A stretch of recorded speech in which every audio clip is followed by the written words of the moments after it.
the fixture. Well, the first fixture up was United Man, Everton. you and Everton. Yeah, I mean, yourself, Everton should have basically won it in the end. Davis, Jesus Christ, man, that's a schoolboy mistake. He's a fucking stupid. Fucking crap. Yeah. Townsend's goal was good. It was a nice nail by Everton.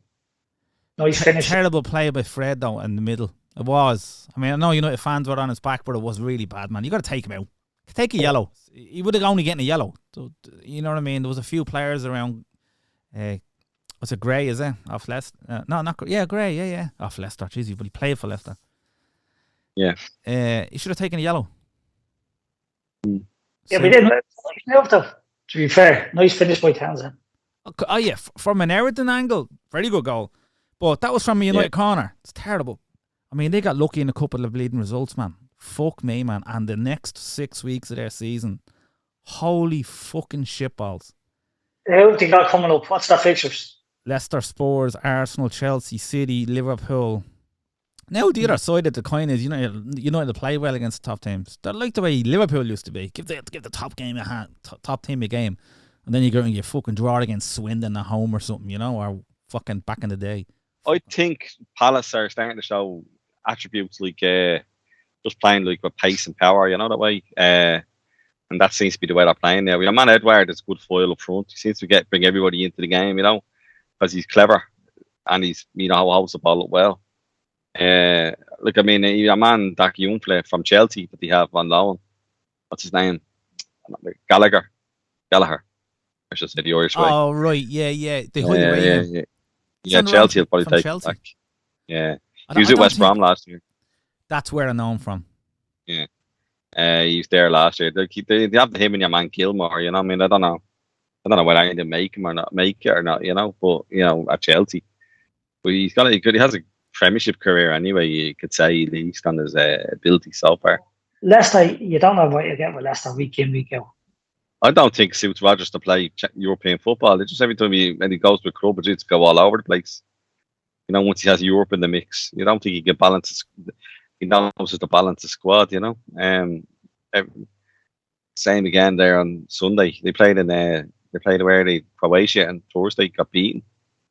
And he went out. They looked like shells when they played against Palace there. Vardy and Vardy only got given 2 goals, but I got to see Chelsea's game at the pub anyway. I was watching that. They got lucky with the sending off, I think, and Chelsea just 100% they did. They're lucky with the sending off. It was very harsh sending off. And then they won after the sending off, really, Mm. Yeah, they were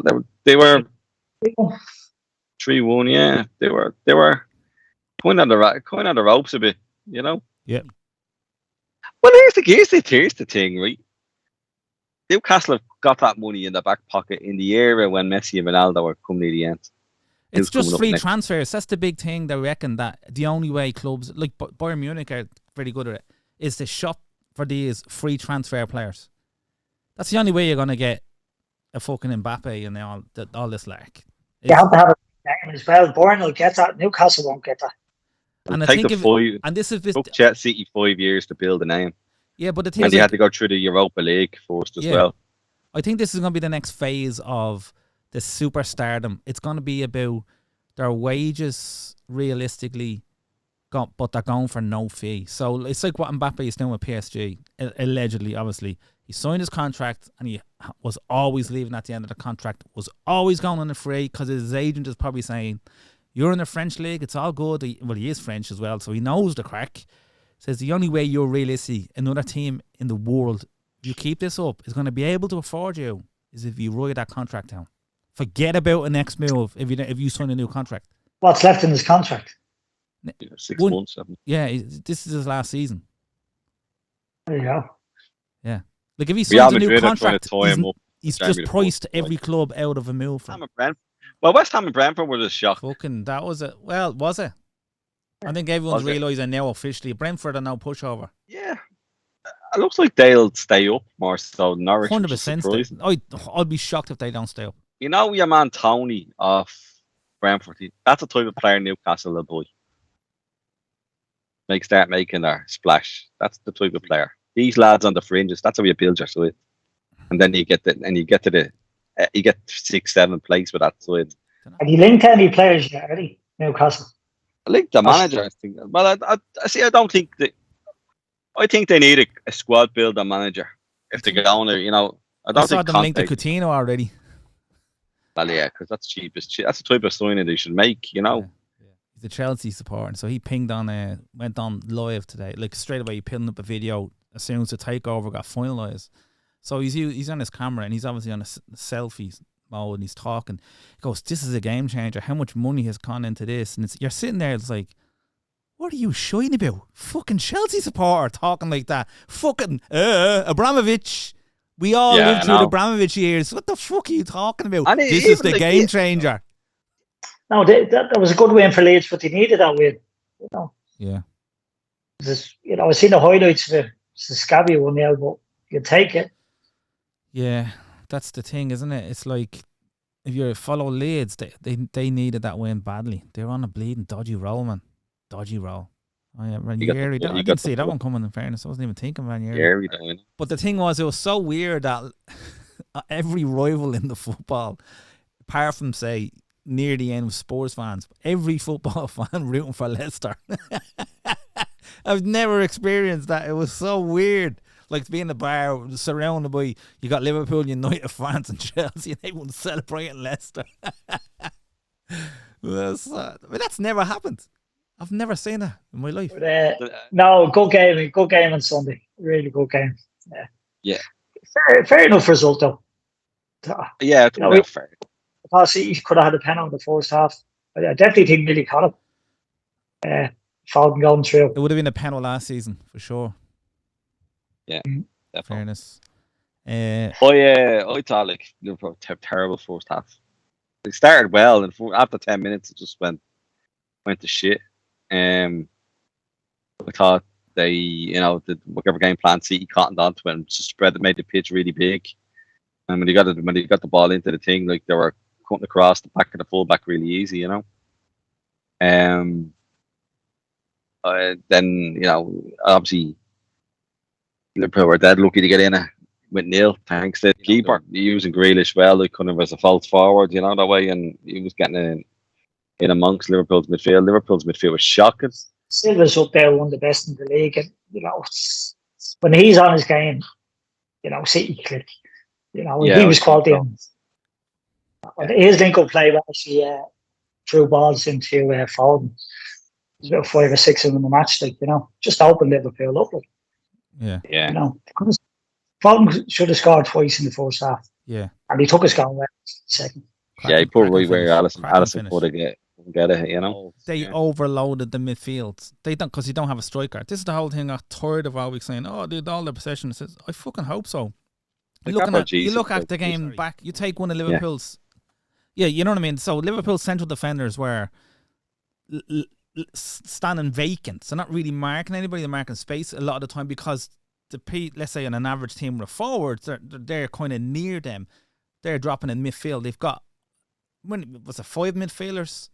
They more or less had, and they're going against 3 midfielders. Liverpool's midfield were overrun to chasing shadows. They're overrun just with bodies. Like if you think about it, if Liverpool, let's throw a spanner in the works. You take off a central defender and you put on another midfielder to drop in there to Man City. All of a sudden, Man City are like, there's another thing with the heat map of Man City. Fuck all in the box against Liverpool. All in the middle. And those games, they got when they come up and they've no striker, they get they just ticky-tacky, all this bollocks with fuck all shots on goal. And it's like I think they got lucky with the overloading of midfield plus Liverpool having Milner there. That's like a double whammy of good for them. It's just like the stars were aligned to lash Liverpool over on that left side. Lash them over. Now we're just talking about the first half of it. Stick on point to the first half. What you think? It's going to happen. Everyone knew that. 100%. He can't out that team. Who do you put in there? Is Millie the first choice, but second choice right full? Why doesn't he put Gomez out there? I'd have put Gomez out there for that game. I don't think Gomez has the sport of fitness to march Chapman's to do that. Yeah, well, I think it's something Liverpool have to look at. I don't think the cover right back is what they need. Yeah. There's not. I don't think the cover to play the way. So, like you're saying with the 5, overload the 5 in midfield. Yeah. Liverpool basically play a 5 in midfield with the 3 because the 2 fullbacks are actually wingers. You know that way. So, like the right full and the left full also make the pitch big. No, so Milner, they're all. You're right. But Yeah, Milner's but going no, to gravitate back. Yeah, Milner's trying to play safe because he's aged Trent and won't. shit. Trent won't. Trent to push himself forward like he did last year against United. Yeah. Luke Shaw thought he was great, and Pogba, they're going to double up on Trent. Trent went, fuck you. Yeah. Just kept bursting past. You need to turn them around and let them worry about you the other way. Yeah, that's Milner what he did. Never He had Salah as well, yeah. So he had Salah on that side, and, only for Salah on that side, I mean, it would have been, Corns, but really. Yeah. So, so that's a gaping hole for Liverpool. Now, you know what I mean? Man City are a full throttle, full on, full team. Besides fucking Gundogan, as you call him, isn't it? Gundogan. Whatever. Apples and oranges. Yeah. But you had Gabriel Jesus. You had Gabriel Jesus. That was a striker, not playing as a striker. So which is weird. Yeah. I don't like that. Ferran Torres. That's a nice way of saying you're crap. Yeah, but like playing out Sterling. Sterling's getting phased out as well, I think. Yeah, I think so too. So the thing is, these are kind of lads end up at Newcastle when you think about it. Yeah. So this is the other thing. So as a result of that, Liverpool ended up chasing those shadows, especially their 3 midfielders. I don't care who you are. 3 players from Hearts, 5 players from Heartstown are going to tire out a Premiership 3 players. I don't give a fuck who they are. Yeah. And Van Dijk did a dribble around De Bruyne at the end as well, made him look like a dope. Half time. What gets said at half time? Because it was just Liverpool fans getting worried at half time, thinking, what the fuck's going on here? And then second half, it's like, oh, okay, this is fucking Liverpool again. Yeah. The thing was that Liverpool came out like a hammer and tongs, but the City did create best chances in the early part of half time. Liverpool looked well better. They did. They coming around with the side again and, getting shots in at the top end. But that's how the goal happens, the first goal. Liverpool break out. Salah gets it. Opens them up. Mane's runs great. Finds Mane. Mane, great finish. The Mane and Jota swap positions. Yeah, the diagonal, crisscross diagonal. Crisscross. Yeah. And Salah's ball was great. Mane only had to take one touch, bang. Yeah, you don't think about it. Which is kind of a bit of a flaw in this game at the minute. He overthinks. Well, when anybody overthinks, that it's not. It can disrupt you for sure. So, and then that leads on to Foden's goal, which is a Milner mistake. You watch the aerial view, and it's like the space Milner. He literally tell Man City, give it out to him, give them the whole fucking space, give them too much. You know what I mean? He pulled in too tight. He left too big of a gap to close down Foden. Huge. Yeah, no, but at the same time, I think Liverpool had 2 chances to get rid of it on the way out on the other side. Fabinho made a ball to something, and it went back, and then it came back across to them again. He got caught in a cruncher, and it came back out. He trying to run it out rather than pass it out. Yeah. And he got caught, and he got tackled, and it came back in too quick. That's what he couldn't readjust their positions to, enough. Jones was great on the ball. Jones got going second half. He was the one now to trade him that actually looked like. But I'm talking about off the ball. In that first half. Oh, terrible. Because I'm saying, if he's really bad, and that's not his forte, he's not a regular, is there a chance that Henderson and Fabinho were fucking just giving it an extra 10% each, and they are goose then? Goose. There's a possibility of that. But, that's Klopp's job to refresh I'll put it this way. If Adam was there instead of Jones in that first half, how much more energy possibly would Henderson and Fabinho have had for that second half? You change it up tactics. If you're getting overrun in the middle, you change your tactics. The person that was doing is Milner. He's full back. Ginny's not at the club anymore. And we're talking about last weekend. What can Liverpool do? They couldn't do anything. Nothing. Thiago's out injured. You got to ride that storm. Well, I think that for me, I was going okay when Firmino was coming on. Going, oh, this is going to be a great sub because he'll drop in and help out. in the You know, midfield. in the midfield, he drop off and give Rodri hard him. He did fucking nothing. Yeah, he's a crap sub. He is a He crap did sub. fucking nothing. That would have, but that would have made so much sense if he could. Something like he expects something. He's one never chance. done it. He's never done it as a sub. Nothing. More on a Well, against Stoke, he scored a consistent dinger once. on a consistent basis. But that would have making he would have foiling that or helping that out that midfield if he had started from the start. If he was match fit, I think that was a elephant in the room. How come they look so light? They're looking overrun. Remember, this is like a Klopp midfield being overrun. It doesn't happen that much. Like, it doesn't happen that often. It's just what's the position? Everybody said like it needs more bodies. What's Elliot ill for? A few months anyway. Till January, February or something. It's not a week, but I'd say Christmas. Yeah. Thiago's not getting to run the side at all with injuries and no consistency there. Like, you know. You got Kate and Oxlade-Chamberlain, and he might not be there. What's the point in having them? Not coming on in games like that. You know, Chamberlain, big games, he used to be deadly. You know, now he's just not even like 7th choice or 6th choice. You know, because you need to run a game. Liverpool don't have those games to get him going. Go on to the second goal from Liverpool by Mo Salah. That was just fucking genius. Holy Jesus! I mean, that's what you pay for. Do you know what I mean? That was a real moment of fuck yous, I'll show you how to put. It was one of those. I'll get your temper out. He seems to be a player that like when he loses his temper, which is probably the wrong phrase, but you know what I'm trying to say. When he's like in that little zone, he can pull a rabbit over a hat like that. You know, that little aggression. The controlled aggression is good. Like, you know, it was like Salah just got pissed off there and just he turned it on. That controlled aggression is a good thing. Like, you know. Yeah, is little double little is it where he pulled back the ball and controller his right foot was fucking that's like playing training 5-a-sides. Laporte's it's funny though, Laporte's left footed and he went one with his weaker foot to try and stop him, and Salah went and Laporte's strong side and twisted him like a fucking knot. It was mad, wasn't it? Yeah, that's the whole thing that was very funny. Is like Laporte is that was their strongest defense that they could field. Yes, he has and all that. He found out when the Euros this summer, just gone. You know, Kyle Walker was probably the best. I think it's mad that they've no real left-footed left back. They played Cancelo, who's right-footed on the left side. Yeah, you know, I mean they're playing a right-footed left back to sort of cover Salah cutting in on their left foot. You know, it's kind of the old Arbeloa and Messi thing, you know? Yeah.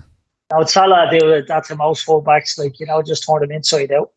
How many times, you know, and the finish was as well, so it's worldly. Brilliant finish. Like, the keeper's totally expecting near post, isn't he? And he leaves a little gap and goes right inside the little post on the far side. Perfect. It was kind of like Foden's in one way. It's the only spot. It's the only spot you could. You know, it's like playing bleeding snooker or pool. It's like, it's in. Your fraction off is just not getting in, you know? Yeah. But, so getting on, I mean, obviously the superlatives of that goal were just fucking off the charts. Yeah. But, so the City equaliser seemed a little bit of an anticlimax in a way because it was like deflection. It wasn't like, if it was a screamer of a goal, it'd be one of those, if you follow Liverpool, you'd be like, nice one. Not nice one, but.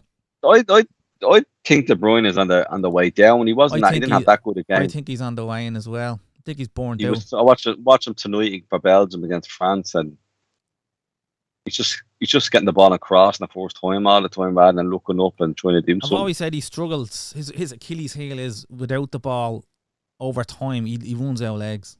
It's just done. On the ball, full flow, fucking amazing. But in the last while, he just looks like he's getting tired a lot more frequently, you know. That's the work rate he puts in. It's only so much, you know, so many games you can keep that up, like, you know, at that level and at that pace as well. But the type of game 7 games into the season, that's not good. No, but I'm saying over, you know, what's it, 3 or how long years? Could be there for? About 4 or 5, yeah. I didn't think he had a strong game at all. I thought he just did the bare I basics. listened to a City fan on one of the podcasts the other day, and he said as well. He says he wasn't good. He didn't play well. Didn't play well at all. They looked to him, and they looked to him to pull the strings. But it was Bernardo Silva that did it, So my prediction for this game was a 1-1, right? 10 men. And I did say 10 men, and I did predict Milner would be sent off. And I did say, in a weird way, this game is going to go down. A couple of handshakes, a final whistle, and everyone walks away happy. And I think there was a bit of that going on, in the sense that if you follow Liverpool, you were worried in the first half, but they came out all guns blazing and went toe to toe. If you're a City fan, you're like, okay, we were waiting home, we take a draw. Liverpool were missing a few players, playing James Milner at right full. Another little angle of, okay, if you were told that before the game, you'd be like, okay, I'll take a fucking draw. The big thing in these games is, I know you could go down the road of, Liverpool are at home and Man City in away. I think the stakes are too high. I just think that the ultimate thing is just don't lose 100, and anything else is a big bonus. Obviously, you win, it's a big bonus. But if you're not going to win, you better not lose. You better not lose that game. Whoever. I thought it was a fair enough result. Fabinho's big miss at the end, though. Fabinho's miss, that looked like he didn't think the ball was going to get to him, and it was like a hot potato for a second, and he should have hit it the first time. But I mean, it's all bleeding ifs and buts and maybes, that kind of thing. It's great defending. Yeah. And another side now, and I didn't spot it, but journalist mentioned that, remember the Milner challenge, and people said he should have been sent off. That the referee blew for Henderson's challenge, not Milner's. Henderson fouled him first. Yeah, then Milner put out his lazy leg. And the journalist was saying that's what happened there. But it's weird that the referees, if they come out and spoke publicly, like if that was after the game straight away, my whistle had gone. I'd already given the free kick. What can you say? Yeah, there was an incident 10 minutes later when Bernardo Silva should have went for a second yellow as well. Yeah, that's true. And nobody's making a big deal out of that because Guardiola had a conniption on the sidelines. Yeah, he loses the bleeding rag, doesn't he? I think it's all about the cameras. He's doing all that. How could you be? And then you're all lovey-dovey. The minute the whistle went, everybody was lovey-dovey. I was like players and all. But I mean, the players, you don't understand. You go toe to toe with someone. That's by the cameras. He did that with the twice thing 2 years ago. Remember? Yeah. And I was in Brazil watching that one, but like you said, and then and every time he'd just be talking to a player in the car, coming off the pitch, giving him all this tactical stuff. Oh, look at Pep laying the law. Oh, look, Pep giving all the tactical news. Fucking cameras around. I mean, nobody's fucking doing all of our fucking show. It's a fucking PR stuff. He's probably saying 2 sugars dropping milk. Yeah, so I do think that was a draw. I think when all the dust settled on that, I think both teams. I think everybody saw that those two teams are ahead of the chasing pack at the moment. And I do include Chelsea. Chelsea are not impressing me the last few weeks. They're not. No, they started off really bright, and the last, I'd agree with you there. Since the City loss, Chelsea, I think City. I'm listen. Obviously, none of us have any skin in this game, but it really looked like that put Chelsea back in their box. That's what that looked like. It did actually, yeah. I'd agree with you there. That was a home, that was a home. Fair. I think they were trying to say not going to lose at home, and they did. They lose at home. And the thing is, Chelsea had invested so much in defending in the game that when they went to goal down and 20 minutes left, they couldn't get it. They couldn't doyle it up. No answer. No plan B. No plan B. Couldn't doyle it up. Yeah. It's bad. Yeah. I think so far, judged up to now, if everyone plays to their max, City are probably just shading it ever so slightly over Liverpool. Liverpool squad depth, that's the problem. Yeah. Yeah, look now. Yeah, with the injuries. Yeah. I mean, you don't go down that rabbit hole like last year. I don't think it'll be as bad as last year, but Man City squad is off the bleeding wall. Yeah. All right. Listen, I'm not going to keep too long because Joe is up for work in an hour. All right, lads. We'll love you and we'll leave you.